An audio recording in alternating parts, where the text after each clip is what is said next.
असे आपले हे बघू शकता आपले आवळे छान असे वाफळलेले आहेत. तुम्ही बघू शकता असे छान याचे तुकडे पण असे असं मधून कट केले की असे आपले फुटून निघत आहेत. तुम्ही बघितलं असं त्याला छान असं पूर्ण आपल्याला बिया काढून ह्याच्या छान याचे एक एक स्लाईस अशी एकदम अशी स्लाईस करायची आहे. छान कढईमध्ये मी हे आवळे कट केलेले ठेवलेले आहे.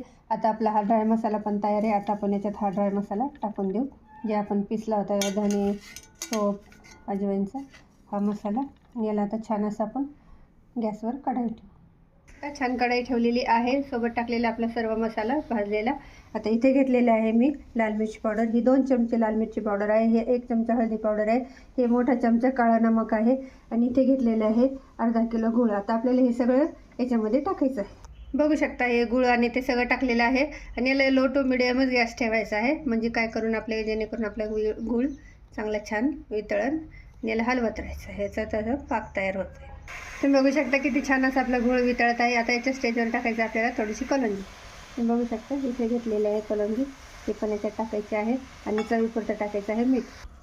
तुम्ही बघू शकता चवीपुरतं मीठ. आता याला छान असं आपल्याला हलवून घ्यायचं आहे. गुळाची चाचणी झालेली आहे. छान असं पाक पण तयार आहे, म्हणजे आपल्याला हे पूर्ण असं छान याचं बघू शकता कन्सिस्टन्सी किती छान अशी आहे एकदम. आता आपल्याला करायचं आहे गॅस बंद आणि आपल्याला हे थंड होऊ द्यायचं आहे.